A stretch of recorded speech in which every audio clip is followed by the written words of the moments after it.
5 साल की Radhika railway platform के पास जोर जोर से रो रही थी। सभी यात्री वहां से होकर गुजर रहे थे और उसे इग्नोर करके चले जा रहे थे, क्योंकि उन्हें लग रहा था कि ये कोई भिखारन की बच्ची है। मुझे मेरी माँ के पास जाना है। मम्मा, मम्मा मुझे भूख लगी है, मुझे दूध पिलाओ। दरअसल थोड़ी देर पहले वहाँ एक भयंकर ट्रेन हादसा हुआ जिसमें कई यात्री अपनी जान से हाथ गंवा बैठे थे। उन जान गंवाने वाले लोगों में राधिका के माँ बाप भी थे। अब राधिका को देखने वाला वहाँ कोई नहीं था। इधर उधर भटकते वो कुछ भिखारियों के ग्रुप में पहुंच गई और उन्हीं बच्चों के साथ खेलने लगी। तभी वहाँ पर एक 18 साल का लड़का रॉनी आया। वो भी एक भिखारी था। अरे बच्ची, कहाँ रहती हो तुम? मुझे मेरी मम्मी के पास जाना है, मुझे मेरी मम्मी के पास जाना है। अरे हाँ, मैं तुम्हारी मम्मी के पास ले जाऊंगा, लेकिन तुम्हारी मम्मी है कहाँ? उन लोगों ने मेरी मम्मी पापा को जला दिया। मुझे मेरी मम्मी पापा के पास जाना है। मुझे लगता है यहीं पास के रेलवे स्टेशन के पास जो यात्री मारे गए थे उनमें इसके माँ बाप भी थे। ये बेचारी तो बच गई, इसके माँ बाप ये दुनिया छोड़कर चले गए। कोई बात नहीं बेटा, हम तुम्हें तुम्हारे मम्मी पापा के पास ले जाएंगे। आओ तुम मेरे साथ चलो। अब धीरे धीरे वो 5 साल की बच्ची राधिका उन्हें भिखारियों की गैंग के साथ रहने लगी। वहां के सरदार ने उसे भी भीख मांगने पर लगा दिया। लेकिन राधिका जैसे जैसे बड़ी हुई वैसे ही वो एक सरकारी स्कूल के पीछे बैठकर खिड़की से पढ़ाई किया करती थी। ऐसे ही उसने अपनी पढ़ाई पूरी की और जवान हो गई। पता नहीं मुझे ऐसा क्यों लगता है कि मैं जन्म से भिखारी नहीं हूँ, मैं भी किसी अच्छे घर की हूँ। मुझे किसी भी तरह भीख मांगना छोड़ना होगा, लेकिन मेरा तो इस दुनिया में कोई है नहीं। इसके अलावा मैं कर ही क्या सकती हूँ। खैर, राधिका सिग्नल के पास अभी भी इधर उधर भीख मांग ही रही थी कि तभी उसने एक ठेले वाले को देखा जो बर्गर बेच रहा था। तभी राधिका के मन में एक ख्याल आया। मैं हर रोज देखती हूँ कि बड़े बड़े घरों से लोग आते हैं और इन ठेले वालों के पास फास्ट फूड खाते हैं। मुझे तो सब कुछ बनाना आता है और थोड़ी बहुत भगवान की कृपा से मैंने पढ़ाई भी कर ली है, तो क्यों ना मैं भी फास्ट फूड का एक ठेला लगा लूं। तभी उसके पास रॉनी आ गया। राधिका, यहाँ क्यों खड़ी हो? कितना इकट्ठा हुआ आज? भैया, मैंने फैसला किया है कि आज के बाद मैं भीख नहीं मांगूंगी। धीरे धीरे बोलो, अगर सरदार ने सुन लिया ना तो तुम्हारे हाथ पैर काट कर भीख मंगवाएंगे। तुम्हें पता है ना, इन झुग्गी झोपड़ी वालों ने तुम्हें पाला है और तुम्हारा इस्तेमाल वो लोग भीख मंगवाने के लिए करते थे। रॉनी भैया, मैं आपको बचपन से ही बड़ा भाई मानती हूँ। मुझे पता नहीं बचपन से क्यों लगता है कि मैं किसी अच्छे घर से हूँ। अब मैं बड़ी हो गई हूँ, मैं कुछ और काम कर लूंगी, पर मैं भीख नहीं मांगूंगी। राधिका, जो तुझे लगता है वो सही लगता है। जब तू 5 साल की थी तो शायद तेरे माँ बाप एक ट्रेन हादसे में गुजर गए थे। तू मुझे रेलवे ट्रैक पर मिली थी और मैं ही तुझे इस इलाके में ले आया। लेकिन अगर तू भीख मांगना छोड़ना चाहती है तो तू यहाँ से कहीं दूर निकल जा। अगर इन लोगों ने देख लिया ना तो तेरे हाथ पैर काट देंगे। ठीक है भैया, मैं यहाँ से दूर किसी गांव में निकल जाती हूँ और वहीं पर कोई अपना धंधा कर लूंगी। मैंने ढेर सारे पैसे भी इकट्ठा कर लिए भैया। अरे वाह, ये तो बड़ी अच्छी बात है। ऐसा कर, ये ले, मेरे पास भी कुछ पैसे हैं, ये भी तू ले ले। पर मुझे बता देना किस गाँव में जा रही है। मैं तुझसे मिलने चुपके आया करूंगा। अब जल्दी से यहाँ से निकल जा। भैया, यहाँ से 100 किलोमीटर दूर भगवानगढ़ नाम का एक गांव है, मैं उसी गांव में जा रही हूँ। उस गांव के बारे में मैंने पढ़ा है।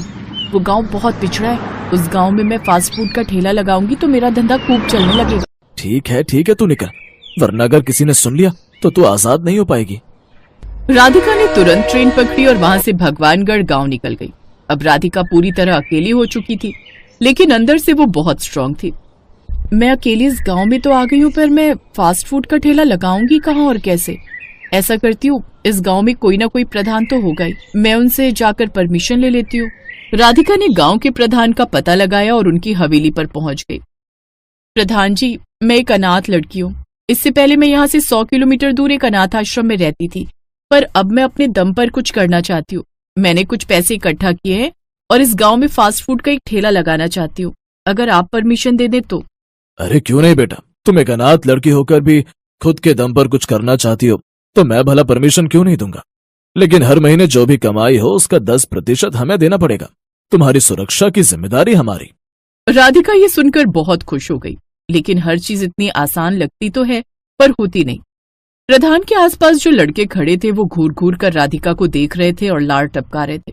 खैर, उस गांव में कोई दूसरी फास्ट फूड की दुकान थी नहीं, तो अगले ही दिन से लोग उसकी दुकान पर आने लगे। बेटिया, जरा 2 समोसे और एक गर्मा गर्म चाय पिलाओ। अरे क्यों नहीं चाचा, अभी लो। ये लो चाचा, गर्मा गर्म चाय और समोसे। चाचा, मेरे हाथ के पकौड़े खाकर देखो, अगर मजा ना आ जाए तो पैसे मत देना तुम। बेटिया, हमको तुम्हारे बोलने का तरीका बड़ा मजेदार लगता है।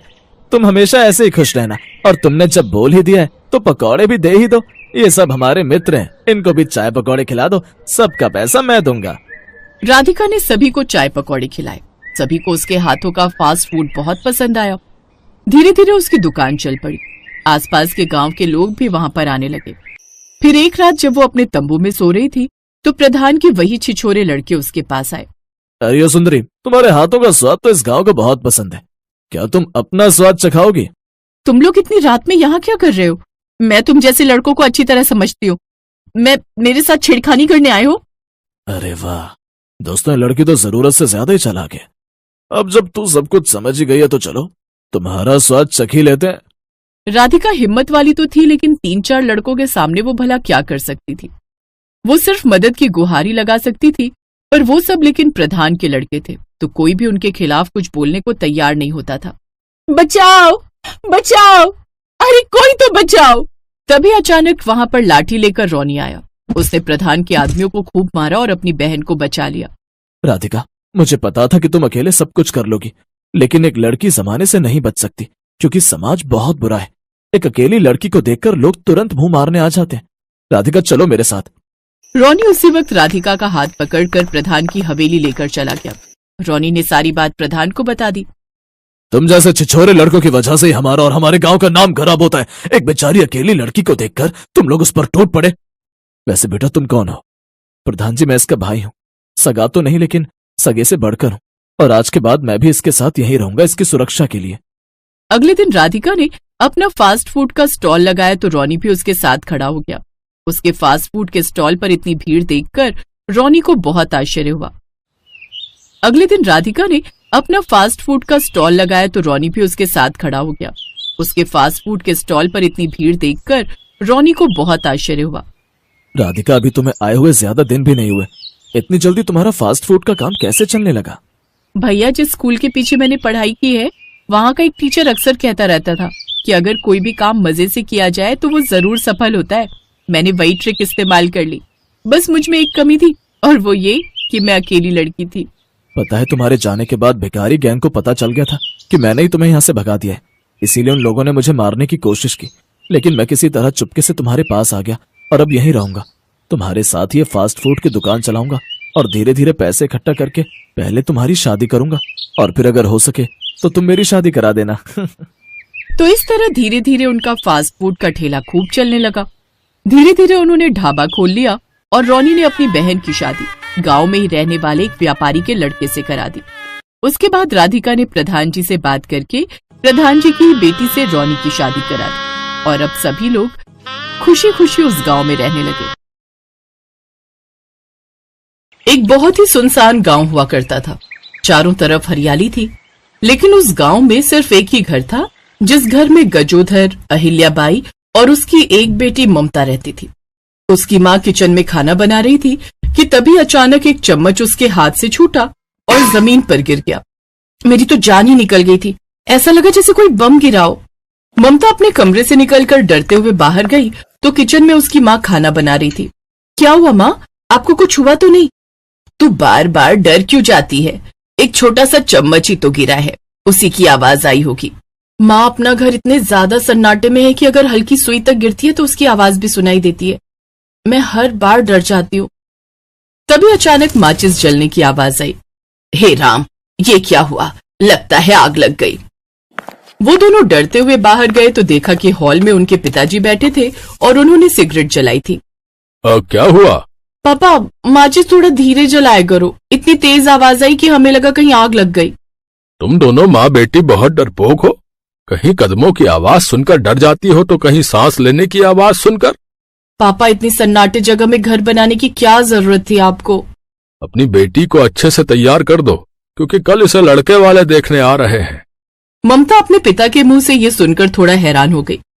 पिताजी, आपकी जो भी पसंद होगी मैं वहां शादी कर लूंगी। बस एक बात का ख्याल रखना, उनका परिवार बहुत बड़ा होना चाहिए, क्योंकि इस घर में हम 3 ही लोग रहते हैं। ऊपर से घर में इतना सन्नाटा रहता है कि मुझे जरा सी आवाज सुनकर डर लग जाता है। अब बेटे चिंता मत कर, कल जो परिवार आ रहा है उनका परिवार बहुत बड़ा है। तू सोच भी नहीं सकती उससे भी ज्यादा बड़ा परिवार है उनका। ये सुनकर ममता खुश हो गई। ममता चाय लेकर आई और इतना बड़ा परिवार देखकर वो बहुत खुश हो गई। पहली बार उसे अपने ही घर में डर नहीं लग रहा था। लड़के शेखर की शादी ममता के साथ तय हो गई, लेकिन उनके जाते ही सन्नाटा एक बार फिर से छा गया। माँ, पिताजी, इन सब के जाते ही सन्नाटा कितना ज्यादा हो गया ना। मुझे तो अपनी सांसों की आवाज तक सुनाई दे रही है। कुछ ही महीनों बाद शेखर की शादी ममता के साथ हो गई। शेखर, जब आप मुझे देखने आए थे तो सिर्फ 50 लोग थे। हाँ ममता, दरअसल बात यह है कि बड़े पापा का परिवार और छोटे पापा का परिवार अमेरिका में फंसा हुआ है। किसी वजह से वो शादी में नहीं आ पाए। जब वो लोग आ जाएंगे तो 200 से ज्यादा लोग दिखाई देंगे यहाँ। ये सब सुनकर ममता की खुशी का ठिकाना नहीं रहा।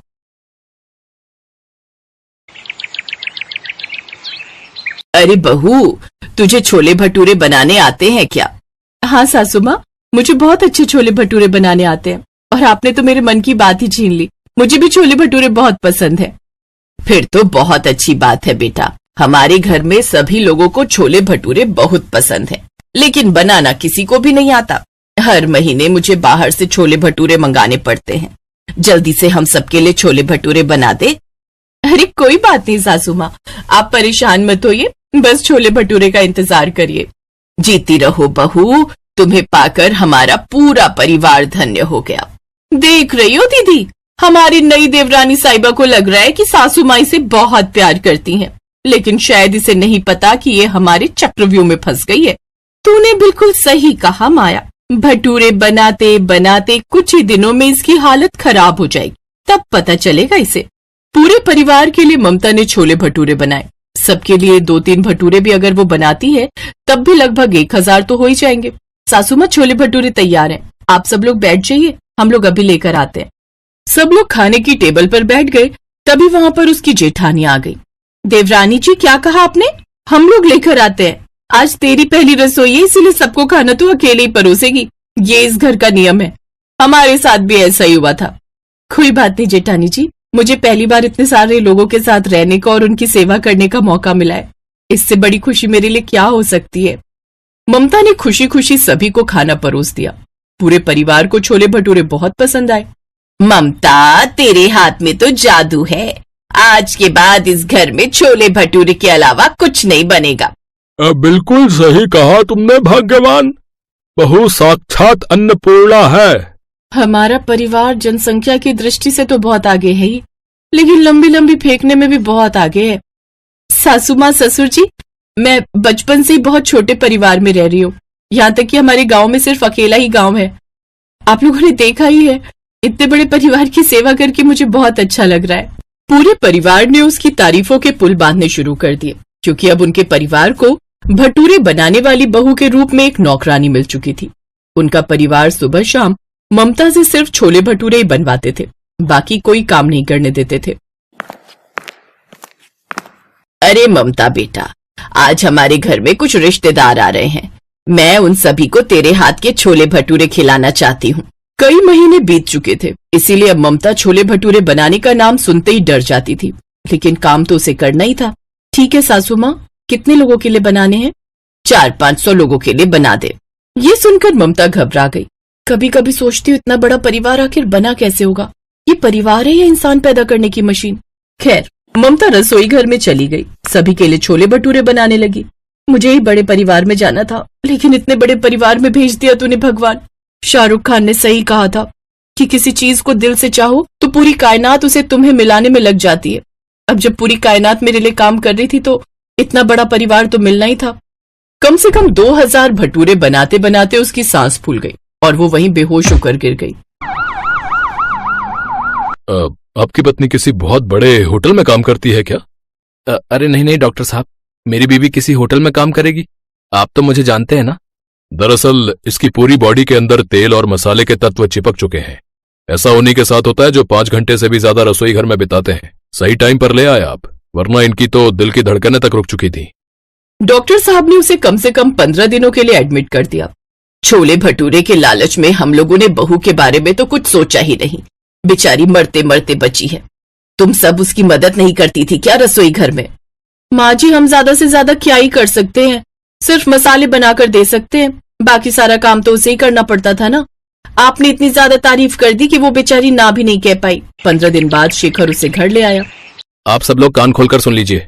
मैं कई दिनों से ममता की हालत देख रहा था, पर कुछ कह नहीं पा रहा था, वरना आप लोग मुझे बीवी का गुलाम कहने लगते। लेकिन इसकी हालत बहुत खराब हो चुकी थी। डॉक्टर साहब ने लगभग 6 महीने तक तेल और मसालेदार खाना खाने के लिए भी मना किया है, और किचन में जाने के लिए तो पूरी तरह से मना किया है। लेकिन पूरे परिवार को पहले ही अपनी गलती का एहसास हो चुका था, इसलिए उसके ससुर ने कहा, बेटा, मैं भी तेरी सास की वजह से कुछ नहीं बोल पा रहा था। ममता बेटा, हम वैसे भी तुझे अब इतनी मेहनत नहीं करने देंगे। अब तू घर का कोई काम नहीं करेगी, कम से कम 2 साल, और उसके बाद भी कभी कभी छोले भटूरे बना दिया करना, बस।